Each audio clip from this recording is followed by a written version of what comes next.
When it comes to Cassie's testimony during this Diddy trial, it has been absolutely insane.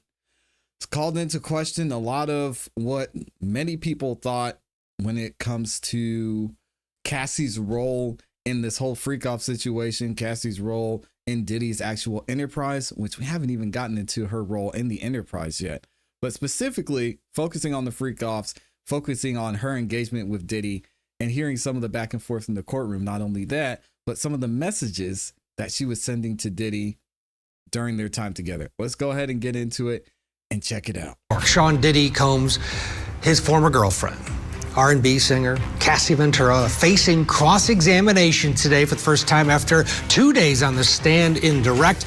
This just moments ago, she asked the judge for a quick break during her cross, all happening in federal court, so no cameras, but we do have our Kelly Craft. She's been covering this like no other.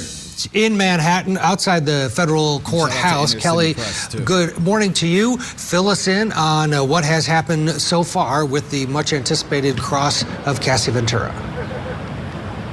Well, hi there, Ted. Yes, earlier, Cassie did ask for a short break. She is back on the stand right now. But before we came back from the break, she was standing there waiting for everyone to make their way into the courtroom. And she was holding something in her hands, and it appeared to be a rosary. At least it was beads of some sort. And she was going along the beads as if you're saying the rosary. So she was standing there. She has on a black blazer that's kind of like a tuxedo-looking blazer. But she's holding up pretty well today, seems to be in good spirits, and has been kind of chuckling at times on the stand, even in an exchange between her and defense counsel when they were talking about how she was going to be reading the communication messages between her and Sean Combs. In regard to Sean Combs, before they came back from that break, he was conferring a lot with his defense counsel, but as soon as Cassie got back onto the witness stand, he was sitting back in his chair very relaxed,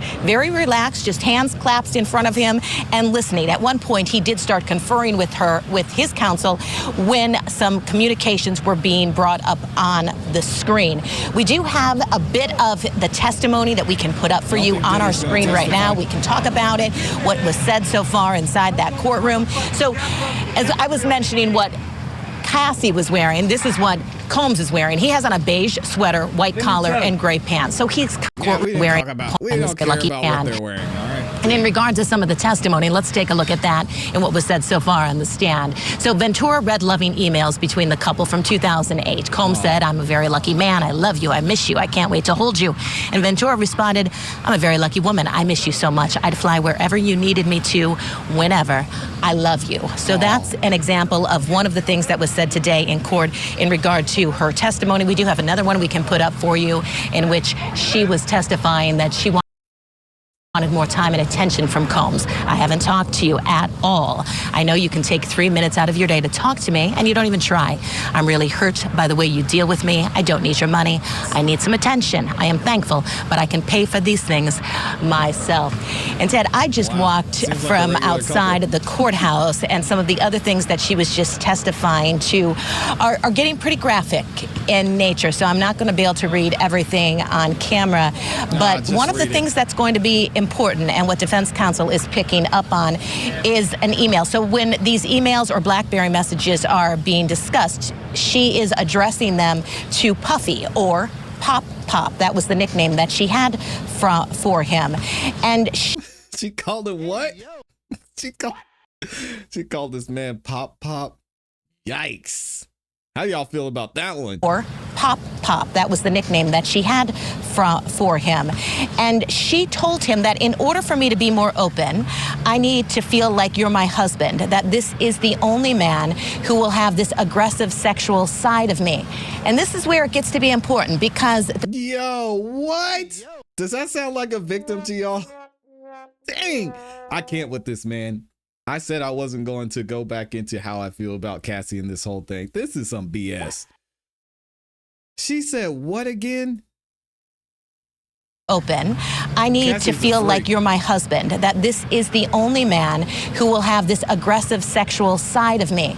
And this is where it gets to be important because then she says in this email exchange that in the beginning, when we were in love and we did these freak offs, she responded and she said, it felt right. So that's what she says in that email. And defense counsel questioned her about that and what she was referring to. It was those freak-offs. And she said, it felt right. She said, we were in love. And then she said, I'm afraid, though, that I'm becoming just one of your girlfriends in order for you to get your fantasies off. So they are going through all of these communications, Ted, between Sean Combs and Cassie, trying to establish consent, that she was a willing participant, and in fact, sending messages to him, one of which I'm not going to read, talking about the things that she wanted to be doing in these freak-offs. Okay, so now we're talking about a criminal case here. Again, I brought up Shannon Sharpe versus, I don't want to say Shannon Sharpe versus Diddy because I'm not going to put them in the same conversation.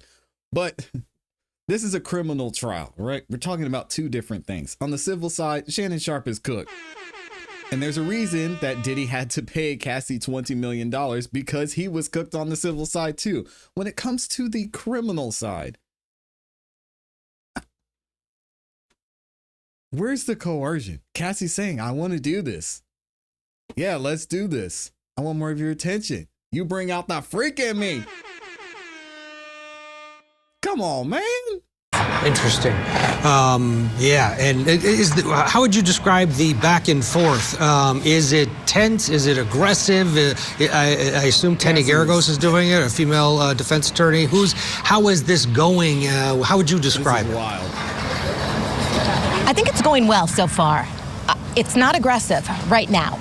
It's not. And as I mentioned, there was a little bit of chuckle between the two of them right after she came back from that break, because how Cassie was reading the communications, I think Cassie was thinking maybe she needed to start from the top down, which seems logical, but it seems as if defense counsel was going from the bottom up and wanting her to read them. And Cassie responded, well, I just want to make sure that I'm reading them the right way. They kind of laughed back and forth. Crazy. And the judge said, get to a question. So he wanted to cut off any sort of niceties that were occurring between the two of them. And he was like, get right to a question. But, you know, Ted, it's the beginning. It's just the beginning of the cross. And she's going to be on the stand for quite some time. I anticipate that it will eventually get kind of aggressive. Absolutely. All right, Kelly Craft, thank you. We'll let you get back into the courtroom. Kelly will be with us throughout the day with updates on this cross-examination between defense attorney Anna Estevallo and Cassie Ventura on the stand. This, you could argue, is going to make or break both of these cases. Kelly, thank you. Still with us, trial attorney Cannon Kearney. Cannon, what do you take from Kelly's reporting there and the initial stages of what is going to be a very long cross? Well, Ted, I would say first and foremost, the witness's initials are CC. And I found that was very uplifting because two words that are very credible now are credibility as well as character. We know that in the criminal courtroom that character really can't go at, so we have to go at another C word, which is the common scheme. And Cassie... All right, I can't. No, this guy, hey. All right. I want to hear one of his opening statements. Is he attorney? He's trying too hard.